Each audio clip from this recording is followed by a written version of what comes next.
Hello and welcome. This is Paul Sandhu on a bright sunny day here in Toronto. Just want to do a short video on the topic of giants as to where they might have originated from. In the Bible, we don't have any specific information as to how giants originated, although people do teach that the giants, they call them Nephilim, were the product of a union between fallen angels and earthly women. That, however, is not a biblical truth. Okay, giants, in my understanding, as far as by the way, the Bible does speak a lot about giants. Okay, there's a great deal of information, especially in the Old Testament, in the book of all the first 5 books of the Bible, and especially as the Israelites, as they traveled through the land of Canaan, when they were conquering that land, they did have encounters with giants. So we do get pieces of information that are in there. However, we find this to be the truth as far as the Bible is concerned, that even in the book of Genesis, shortly after Adam and Eve were expelled from the Garden of Eden, that these giants made an appearance. The Bible tells the giants were in the earth in those days. In Genesis 6:4, we can read that.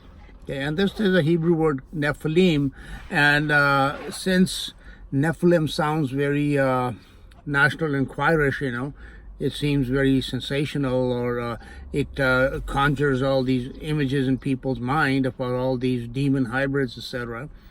But that is not what the Bible, the Hebrew word means. The word Nephilim, it literally means somebody that's like, tyrannical, somebody that's a tyrant, but it does not imply anything supernatural in that, as people teach us that they were demon hybrids. That is not the case, okay? The word literally means bully, tyrant, a feller, like lumberjacks, like who cut down trees. And there may be some significance to this here about that they were faller cutters of trees, which we also read about Lucifer in the book of Isaiah in chapter 14, that since he was cut down, no axe or no instrument of destruction of trees was brought against those cedars of Lebanon, etc. So what the exact relationship is between the cutting down of trees and these giants, I don't know. But what is obvious is that they were physical creatures. They were just like men. As a matter of fact, they are identified with mankind in the book of Deuteronomy or in the book of Joshua. I don't have the exact scripture in front of me, and I will, which means that they were like human-like creatures, and they were just big.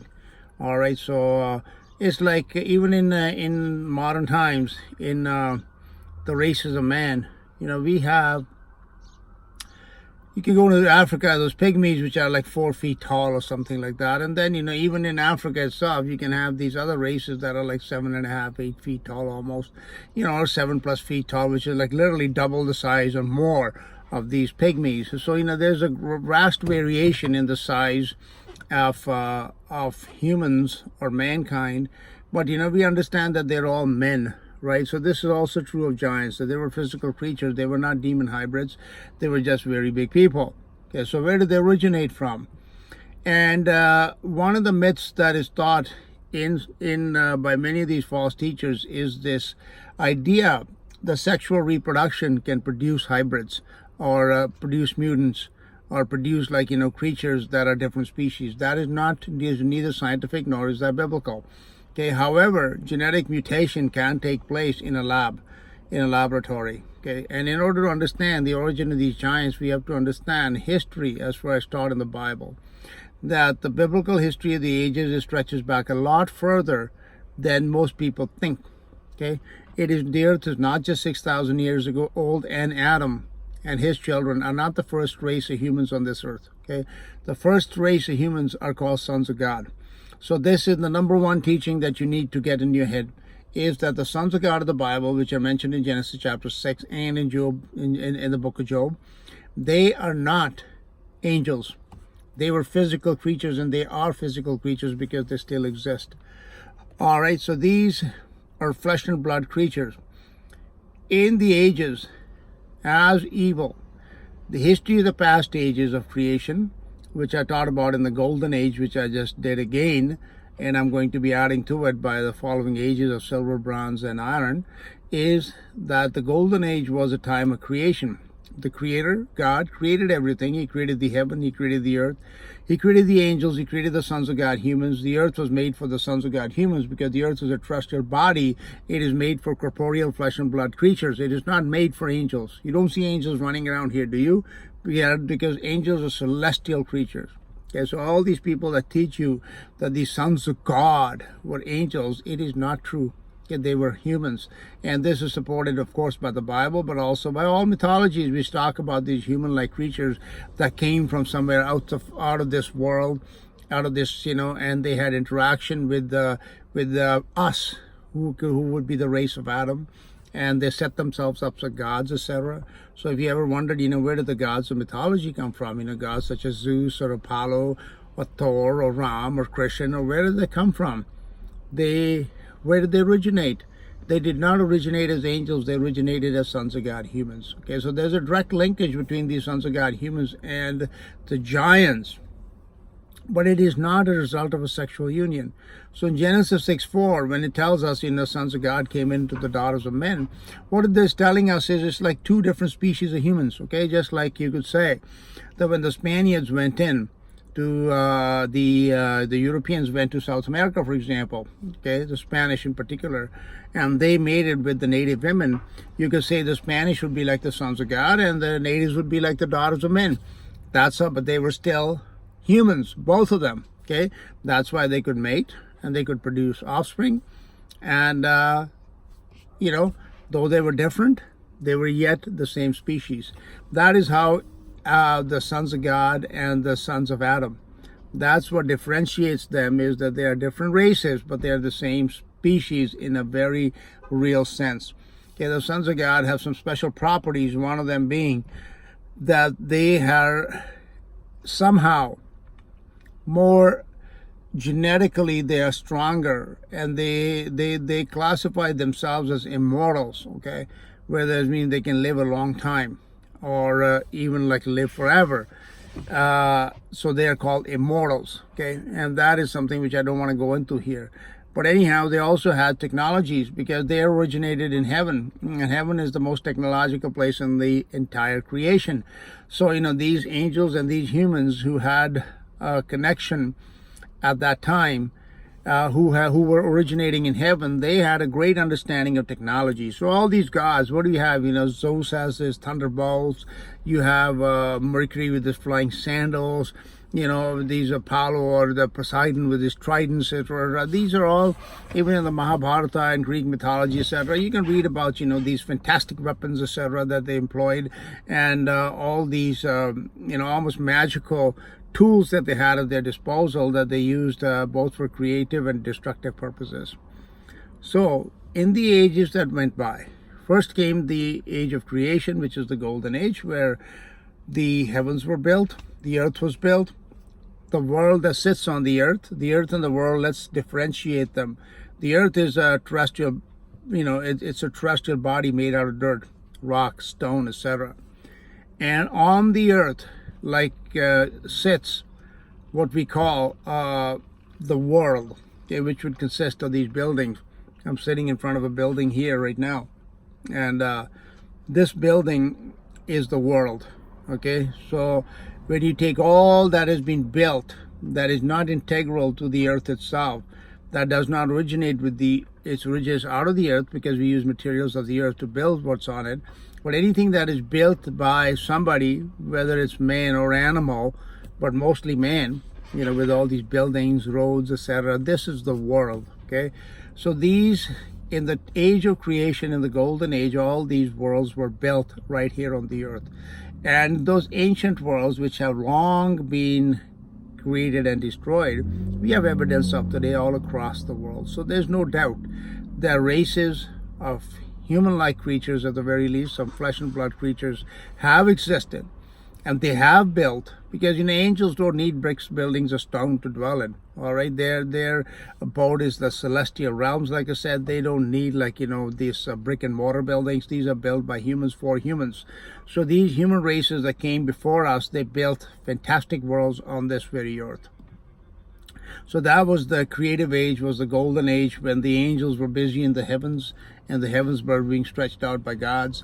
by God, sorry, pardon me, not God, by God, and on the earth, the sons of God were building the worlds that they built.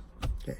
Then came the origin of evil. Now this is how this story of giants is going to start to begin to make sense. Then evil started, as we read about in Ezekiel 28, that there was this high angel who was literally like second to God himself. Okay, God had given him fantastic knowledge, because God himself said that he was full of wisdom. Okay, he was perfect in beauty and full of wisdom. Such a majestic creature has not walked the earth, okay, ever until now, when Jesus Christ in his resurrected glory has walked here, and he will walk again. He is the only one that is going to be more majestic than this creature that God created. He had knowledge, and he had understanding, and he had power. Okay, and eventually power corrupts, as we are told, and absolute power corrupts. No, I should not say that. Absolute power does not corrupt. Absolute power resides only with God, and God has not been corrupted by it. God is the only one that can wield absolute power and not be corrupted, but that is a different story. So power does corrupt. So he had the power, and his heart got corrupted. He began to think of himself as God, and he introduced evil into God's creation. Darkness came, death came, and such things began to happen. So what happened at that time was, this is the story of the ages. So from the golden age, which was an age of creation, the God's creation, it slipped, it slid, it degraded, it degenerated into the silver age, when evil began to grow. And as evil began to grow, okay, darkness began to grow, things began to deteriorate. So this angelic creature who wanted to set himself up as God, he was the first to introduce evil into God's creation. But he was not the only one. Okay, if you look at human history, this is why it's important to understand biblical history in terms of ages, okay? Because people just lump everything together into one. 6,000 years, Adam, blah, blah, blah, everything happened. Dinosaurs, this and that, dragons, you name it. Bible talks about dragons. Where did they come from? It talks about satyrs, which are hybrid creatures. Where did they come from? It talks about Leviathan, Behemoth, all these different creatures, which fantastic worlds that are under the water, that the worlds that are in the waters. It talks about worlds that are in the earth, about all these creatures. Like in Revelation, you can read about this army of locusts, which are, very much hybrid, some kind of a hybrid, almost mechanical type creatures. Where are they coming from? Okay, so, the earth itself, I'm digressing a little bit here, but the earth itself, there is documented evidence that it is literally, underneath where we are sitting even today, all across Europe, North America, etc. There are all these tunnels that connect places. There are these caverns that were inhabited. There are literally worlds that exist right beneath our feet and have existed for a very long time. How deep do these worlds go? Who lives in them? When were they created? Okay. Or was all this happened from the time of Adam to Noah in 8 generations? I don't think so. Because for one thing, in the time of Adam, to Noah, there was no need for them to go underground. They were perfectly happy on the surface of the earth, because one thing that did not exist at the time of Adam, from Adam to Noah, was kings. Kingdom. Do the search of the word kingdom in the Bible, and you won't find it until Genesis 10:10. Where Nimrod is said to be the beginning of his kingdom. Nimrod was the first king. And why is that significant? It's significant because in the pre-flood world, in the pre-flood world, kingdoms did not exist. So these divisions did not exist. The whole earth was of one language and of one speech. So they were not warring with each other. They were violent people. They would kill each other at the drop of a hat. But there were no kings that went to war with each other and everything else. Therefore, there's need for building underground, bomb shelters and all that kind of stuff. No, there was no necessity for that. So in the time of Noah, from the time of Adam to the time of Noah, the world that then existed, it was a surface world. Therefore, these worlds that are called the underworlds, whether they are inside the waters or they are inside the ground, they were not built at the time of Adam to Noah. They were built beforehand. Okay, they were built in the ages that went before, in the ages of silver and bronze ages in particular. That's when they were built. Okay, so we understand that the earth, in order to understand real history, in order to understand God, you got to enlarge your mind, your vision. Literally, the Bible tells you, you got to think in much bigger terms. As far as God's creation is concerned, it is far bigger than you can begin to imagine. Right here on the earth itself, you have no idea how many worlds may exist right here. Okay, under the earth, in the waters of this earth, and even on the surface, we don't know. Okay, most of what the real world is, it is hidden from us. As we read in 2 Corinthians 4:4, in whom the God of this world has blinded the minds of them that believe not. Okay, so we live in a very blinded world where the information that we have been given about history, about geography, about geology, about everything, it's all fake. So you don't know what exists here, okay? And in the Bible, for example, Hebrews read, that there's an innumerable company of angels. Ooh, innumerable. So you have no idea of how many even intelligent creatures like angels and these sons of God, humans, exist in God's creation. No idea whatsoever. So it's far, far bigger. And also the time. Like if you look at modern history, and I mean the history of going back to the last 4,000 or 5,000, how many empires, how many emperors, how many kings, how many, wars have occurred? Can you even number them? I don't think you can even number them. They're just over the past 5,000 years. So once evil entered into God's creation and all this factionalism began, one of the very most defining characteristics of evil is jealousy and envy. Okay? It creates envy and jealousy in people. Therefore, this jealousy and envy, it creates faction. So this angel, the anointed cherub of Ezekiel 28, who first rebelled and sinned against God, he was the very first leader. He was like the evil emperor of Star Wars. But the emperor is not in absolute control, in that the emperor relies, like the emperor relied upon Darth Vader in Star Wars, so too did this anointed cherub have to rely upon his lieutenants and those that were under him, his generals, etc.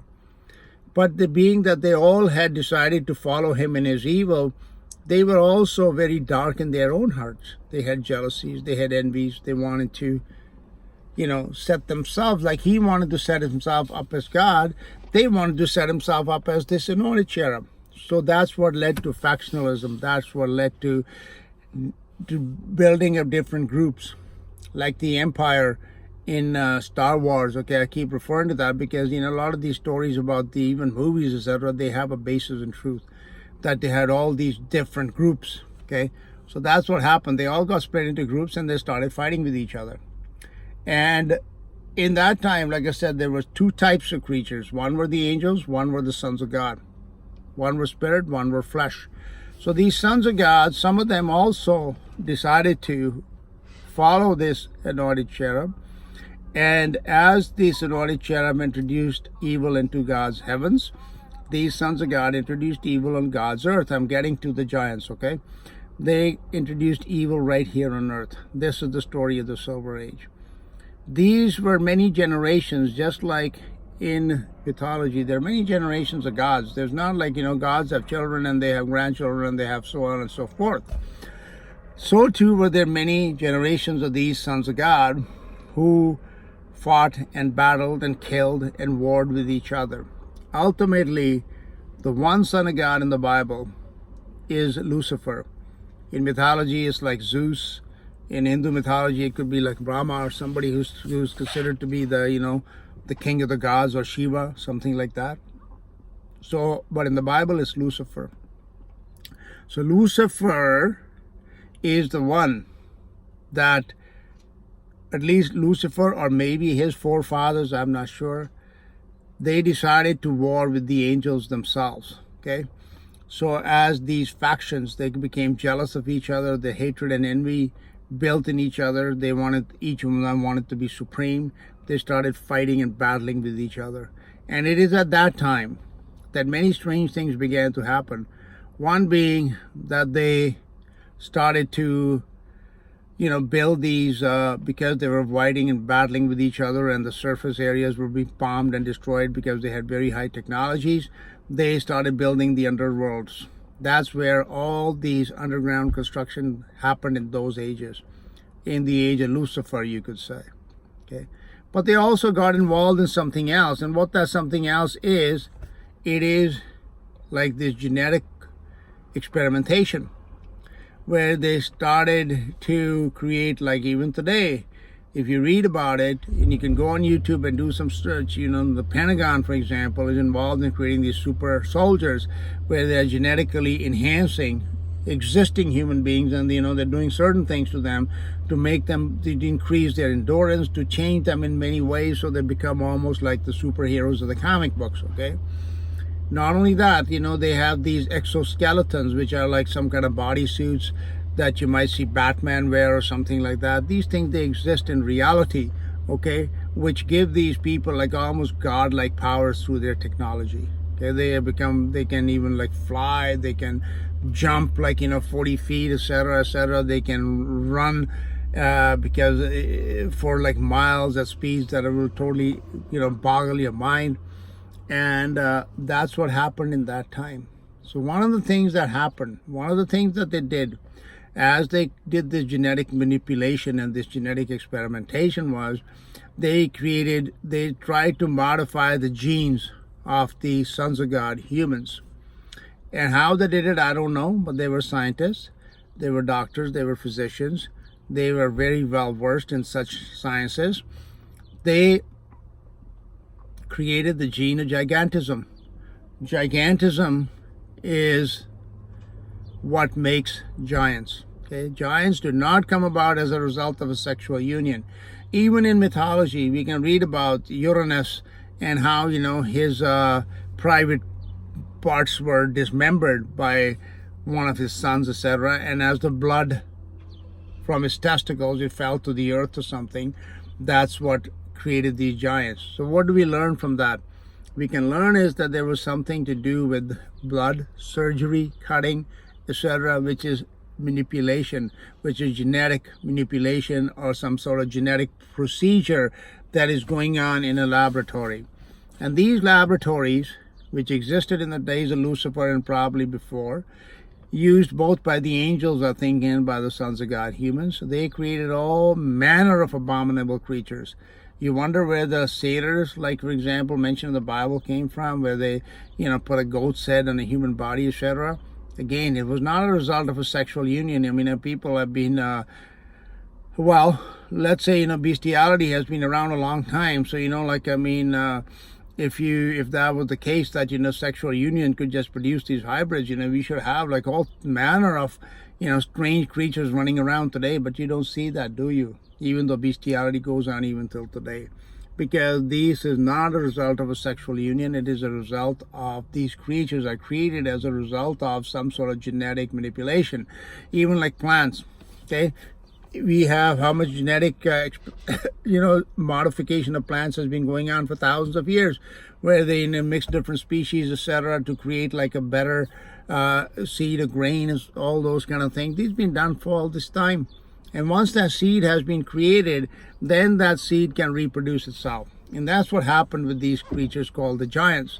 That it is in the days of Lucifer, in those ages, in the Silver Ages, and possibly in the Bronze Ages, I would think the giants had a very early origin, probably right about the time of the as God's creation transitioned from the gold into the Silver Age. So it was shortly thereafter that these giants were probably one of the first mutants. They were not hybrids, they were mutants. That hybrids are like cross between two or more different species. Mutants are just like the same species which has been modified in certain ways. So this happened in that age where these giants, they had this sort of experimentation taking place, and somebody somewhere created this gene of gigantism. And once this gene had been created, they created a little, you could say, a sperm. Seed means sperm means seed. They created this seed which would then reproduce itself, and more giants would come forth. And that, my friends, is the story of the giants. That's how they came about. Forget this fantasy tale that it's like, the angels and the humans, they had sex and the giants suddenly popped out. No, sir, that is not how giants came about. So these giants, just like we have variations in the human species today on this earth, you can learn a lot from what you see with your eyes, okay? As you have different skin colors, different eye colors, different heights, different sizes, okay? And so much so that, if you put like certain species of humans together, it would be hard to believe that, they are the same species. That is also what happened with giants. Okay, giants, in their mutations, they had different types of mutations. They had, for example, the Cyclops, in which case they had done something where they had only one eye, okay, not like two eyes. And they were actually probably the first giants were the Cyclops. They were like really, even like construction in South America, for example, polygonal masonry, it is called Cyclopean. Cyclopean is like, when you look at a building, you see like all the bricks are the same size and everything. They're brick and mortar that fitted together. Cyclopean is different, where they can take different shapes and sizes of stones and they can fit them all together in a manner of construction which is not even possible today. So, the Cyclops were probably the first giants that came into existence. And as time progressed, these genes, they were mutating into different sizes, into different form factors. They were different, like giants, the stories of giants in the Bible, for example, we read in the book of Amos about giants whose heights were like the height of cedars. Cedars of Lebanon can grow up to be 120, 100 feet plus. Okay, that's how high they can be. And God's word is not a mistake. It is perfect, that whatever it is telling you is what it means. So they had like 100 and up to 100 plus feet high. At least from the Bible we can surmise that. And then there were giants, like Og, the king of Bashan, in the book of Numbers, whose story we read. They were only about, maybe 14, 15 feet. And then there was like Goliath, who was like 9 or 10 feet. So giants there's a giant variation, pun intended, in the species of giants. They're not all the same. But what is a fact is that when we look at history, from the beginning of creation until where we are today, as age after age after age, persons, empires, kings, groups, factions of different, then not only does history begin to make sense, even like mythology begins to make sense, where you read about these different groups and their different wars. Was there only just one war? No, many wars over many, many generations, and the destruction that was caused. That is why these people in those times, they needed to go underground, is because the surface was pretty much ravaged and destroyed. Again, the fellers, they might have had some part in this, where they destroyed the surface, the trees, everything was destroyed, so they had to literally move underground. And that has a great relationship even to what is happening till this very day. That in the times of Noah, if these giants actually came into existence long time before Adam, how did they appear and where did they appear from at the time of Noah? I would speculate that they existed underground. Like, in mythology, again, you can read lots of stories about these giants living in caves and caverns underground. Even today, there is so much anecdotal evidence of all these, places that have been discovered where they had these giants under the, living. Even until this very day, you hear about it. The stories of giants, by the way, they're not like, long time ago. Even in the 15th, 16th centuries, as the Spanish, began to, and the Portuguese, they were, and the Europeans, they began to conquer South America. Even till to very recent time, there have been stories about these giants existing in South America all over, but especially in the regions of Argentina called Patagonia. You can read about that today, that the Spanish saw them, they documented them. Even today, the people talk about that there are certain places where the giants still exist. Okay, so I would speculate that their creation was that they were created as genetic mutants in a laboratory, and secondly, that they had abodes in the underworlds where they existed, and they may even exist to this very day. That, it is the underground worlds which they came out of at the time of Noah, because even before the days of Noah, the giants were in the earth, the Bible tells us. Okay, but it doesn't say that they came about as a union of angels and humans. No, that's not what the Bible teaches. That is a false teaching. So they existed, they probably exist unto this day, and not just giants. We think of bigness as something, but also little people. Okay, yeah, there's many stories of little people as well. I mean, we're talking like little, not midgets, not dwarfs, not even dwarfs, yes, but even like more than that, just like little, literally like, Thumbelina kind of things. They existed, and they probably still exist. That is how fantastic this world was. It was far more fantastic than it is today. But today's earth is still no different than, some of the fantasy movies, etc., that you see. These fantasy worlds, such as Alice in Wonderland, they are not just fantasies. There is a certain degree of reality to them. But I want to end this year. This is sort of an introduction to the Silver Age as well. That as God's creation transitioned from the creative age to the destructive ages, strange things began to happen. We will talk about hybrids, etc., when I talk about the Silver Age. And hybridization, that is a combination of different species. It happened on a scale that you will totally boggle your mind. And then you'll ask yourself, if all these abominations are going on, like at the time of Lucifer, when God destroyed the earth, he destroyed the heavens, was he justified in doing so? Absolutely. Absolutely, because we thank God we don't see any of that kind of those abominations that are existing today. But they are still worshipped as gods. For example, like in Ganesha in India or whatever, we have this pot-bellied human with a elephant's head and all these kind of things. They are still around the world. In Thailand, you can go to China, etc. They worship like the dragons. Where did dragons come from? God didn't make the dragons. Where did they come from? Okay. All these stories we can understand when we understand history in terms of ages, that it is in those ages of time that all these things happen, and these happen in the ages of history, like the Silver Age and the Bronze Age primarily. And today in the Iron Age, what we have is we are experiencing the effects even to this day of all that evil that took place in those ages, but we don't see it with our physical eyes as they saw in those days. These were very much physical creatures, these giants.